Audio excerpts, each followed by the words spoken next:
In this lecture, we're going to be looking at the analysis of continuous beams using the method of moment distribution. We'll start off looking at the calculation of the support moments, then the shear force and reactions, followed by the midspan moments. In going through these sections, we're going to consider examples simultaneously, so we're using numbers to reinforce the theory. We're then going to look at the theory on redistribution of moment outside of that design example. Starting off with the support moments. If we consider a 3-span continuous beam with 3 different spans, the loading being patterned according to the required load positioning to obtain the worst effects, and we're considering this particular pattern as being critical for this example. To start with, we're going to look at each span being independently fixed at the ends. The fixed end moment is WL squared over 12, which gives us for the first span a negative moment of 102.1 kilonewton meters. We do the same thing for every other span, but then see that we have an out of balance of moment at the support positions. The final result should be a balanced condition where we have a single value of moment at any particular position. This out of balance moment is going to be distributed according to the stiffness of the spans. So the very first step is to calculate the distribution factors that will be used for this distribution. The stiffness of a span is defined as Young's modulus multiplied by the moment of inertia divided by the span. We can exclude the value of Young's modulus since we can assume that each span will be of the same material. Generally, the moment of inertia of each span is the same, so this can also be excluded if we're going to say that the stiffness will be proportional to the inverse of the span. Note, however, that in some cases we would need to include the moment of inertia where the moment of inertia of adjacent spans does vary. So we calculate the proportional stiffness of each span, which is simply the inverse of the span, and then we use that to calculate the distribution factor. For example, at the position shown, we have the stiffness of the span just to the left of the support divided by the total stiffness at that support. And we do the same thing for every other position. At the end supports, in this particular case where the support is pinned, the distribution factor will be 1 because no moment can be distributed to the outside where there is nothing. Moving away from the example very quickly and just looking at particular situations at the outside support. We've just mentioned the pin situation. At that point, we're going to maintain the 1 times the full moment WL squared over 12. At a fixed end, the bending moment will also be WL squared over 12, but at a fixed end, the support has infinite stiffness compared to the stiffness of the span, so the distribution factors will be 1 at the support and 0 on the span. A cantilever is a different situation. For a cantilever, we know that the bending moment in a cantilever is WL squared over 2, and that is not affected by what happens on the right-hand side of that particular span. If we take moments to the left of the support position, we can clearly see that the bending moment will be unaffected. For this reason, the distribution factors are 0 on the cantilever and 1 on the internal support. Very important to note, however, that the moment distribution calculation is done using a moment of WL squared over 2 for the cantilever moment, not WL squared over 12 for the fixed end moment. We now write down all the fixed end moments, and very important to note the sign convention here. On the left-hand side, to produce a negative moment, we require an anti-clockwise rotation, and on the right-hand side, to produce a negative moment, we require a clockwise rotation. Clockwise is given a positive sign, and anti-clockwise is given a negative sign. This fixed end moment then, in our first row of our calculation, will have the sign convention negative and positive on each span. So we have all the fixed end moments. We then go to calculate the out of balance, which is the amount of moment that needs to be added to this sum to bring us into equilibrium with a value of 0. So basically, it's the opposite sign of the sum of those values, which in this particular case gives us 113.9. That value of 113.9 is then multiplied by the distribution factor on the left to give us positive 64.1, and so on with all the other first distributions. If we added up all four of those numbers, or all four of those numbers, we would get 0 because we have put the structure into equilibrium. However, we have just loaded, in this particular case, for example, 64.1 kilonewton meters on the right-hand side of the span. Half of that will be carried across to the other side of the span. And we do this for every other moment that we've distributed. So we've now carried over a moment to the opposite end, and we've put the system out of balance once again. So we continue with the process. We now calculate the out of balance of those two values, we distribute it, and we carry it over. And we do it again. We keep on doing this until the numbers that we've got are very small in relation to the moments that we started with. Generally speaking, it should be adequate to carry out one more distribution than the number of spans. So in this particular case, we have 3 spans. So if we carried out 4 distributions, we would get an answer that would be close enough to the real answer. We must stop our calculation on a distribution so that we are in equilibrium. If we now add up the numbers of each side of each support, we should get the same absolute value, but with different signs. We know that the support moment is a negative moment. A clockwise rotation on the left and an anti-clockwise rotation on the right both produce a negative moment, which is the sign of the actual bending moment that we have. Moving on to the shear force and reactions.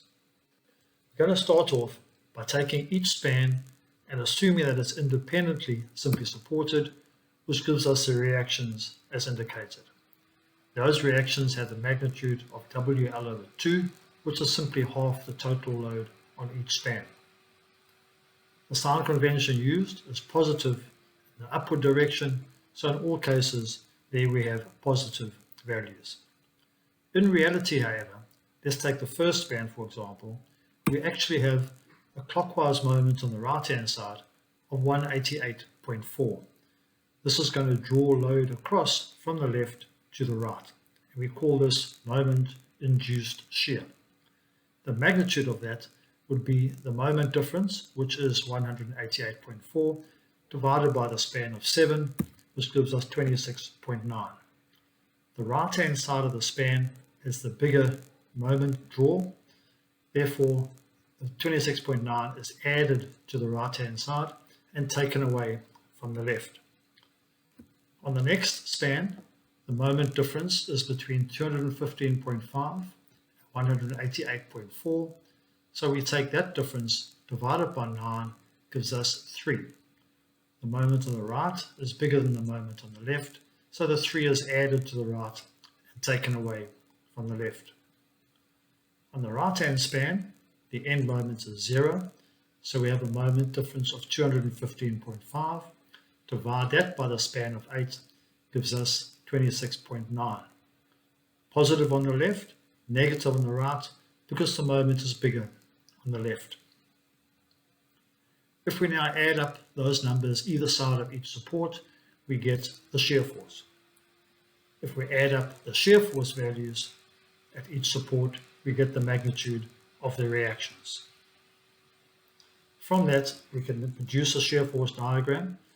Note, however, that there's no signs to the values in the shear force, unless we assume that they're all positive, which means that the shear force diagram is a normal shape, which is upwards for the reaction and downwards for the load.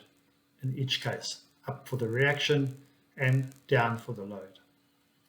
So although the shear force values given in this table are all positive, we actually have both negative and positive values on the actual shear force diagram.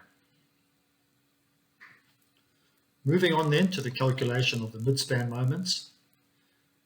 We know from our bending theory that the area of a shear force diagram to one side of a point is equal to the bending moment at that point. We know what the value of the shear force is, so we can calculate what the distance is to the point of zero shear and work out that area to get the bending moment. The length of the triangle up to the point of zero shear would equal the shear force divided by the intensity of load over the distance. So we have a length of V, the shear force, divided by W, the load. The area of that would therefore be V over 2W half base times V, which is the height. So we have an area of V squared over 2W, which equals a moment, and in this case, a positive moment of 73.4. If we move on to the first interior support, where we already have a bending moment value of negative 188.4, that would be represented by that area of the shear force diagram minus this area of the shear force diagram. To calculate the next positive bending moment at this point, which corresponds to the zero shear on that 9 meter span, we simply take the area of this triangle and add it to the previous areas, which equals negative 188.4. So to calculate the positive moment at any position on a continuous beam, we will take the bending moment just before the moment that we're trying to calculate and add to that the area of the shear force diagram between that support and the point of zero shear.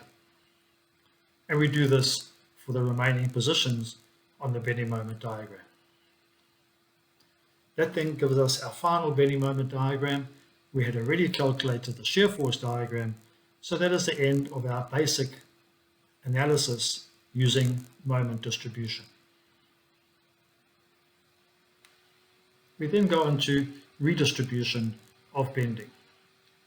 The best way to explain this is to take a two-way spanning element, do the analysis of it to produce a positive and negative bending moments.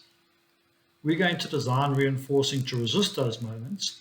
For the positive bending moments, we're going to have bottom reinforcement, and for the negative bending moments, we're going to provide top steel. If, however, the reinforcement is incorrectly positioned and that top steel is not placed in the top of the beam, but placed in the bottom of the beam at midspan, and we then load the beam, we're going to find that we develop a major crack because there's no tension resistance where that negative bending moment wants to develop. What we've in effect done is we've taken that initial bending moment, which we've calculated, and we've redistributed this negative value all the way down to 0. And we're left with two simply supported bending moment diagrams where the bending moment will be WL squared over 8. So we've increased the positive moment up to that value, but we've reduced the negative bending moment to 0. This increase in the positive bending moment is, however, resisted by this additional reinforcement that has now been added to the original reinforcement that was placed in the bottom of the beam. So at the ultimate strength, this beam would be adequate, but it would not be acceptable because of this large crack that would develop. What we have carried out is 100% redistribution of this negative moment from its original value down to 0. That would be unacceptable because of the large crack that would develop. We can, however, redistribute up to a certain amount to control the amount of cracking that will develop. Why would we want to do this? Let's take the example again, where we load the beam, in this particular case with all spans loaded with the total ultimate load, and we produce the bending moment diagram that we had just seen. Considering the requirements of the code, where the load must be patterned on continuous elements, the next load case would be the left-hand span loaded with the ultimate live load only, and that would produce a higher bending moment on that left span. We then load the span with the ultimate live load on the right-hand span only, which will produce a maximum value on the right-hand span. So to produce the maximum design values, we get a design envelope, and each of these bending moments would be used then to calculate the reinforcement at those positions. So there's what we call the design envelope. If we go back to that first load case, the one that produced the maximum negative bending moment, and we carry out redistribution of that, but not to 100%, we limit it to a certain percentage. In this case, we're going to drop that negative value down to somewhere around about where the other negative moments are. So we've reduced the negative moment. For that particular load case, if we follow it through, that's going to increase the positive moment, but the increase is for that particular load pattern only. It hasn't, you'll notice, increased the design envelope value. So we've reduced the negative moment, increased the positive moment, without increasing the positive design value. In effect, we're saving this portion of the bending moment, which is going to give us a more economical design. We must remember, however, and this will be considered in our next section, that if we have carried out redistribution of moment, where a bending moment has been reduced as a result, we need to consider that in our design calculations where we work out the required area of steel. Note, however, the following restrictions that are set by the Code of Practice. Firstly, the equilibrium between internal and external forces must be maintained, but when we reduce a negative moment, if we remember to increase a positive moment accordingly, we would ensure that the internal and external forces have been kept in equilibrium. Secondly, we're told that if the moment of resistance has been reduced as a result of redistribution, we need to limit the depth to the neutral axis. We'll go through this further in the next section when we calculate the reinforcement in a beam. Thirdly, we're told that the ultimate moment of resistance should be at least 75% of that required before redistribution. So in other words, we cannot reduce by more than 25%. In the old Code of Practice, the limit was at 30%, and in the Euro Code, which we'll be changing to at some stage, was also set to 30%. So it would be safe, I would say at this stage, to go as high as 30%. Note also that the limit to redistribution is set to 10% for structures that exceed 4 stories in height. The next lecture will be on flexure in beams.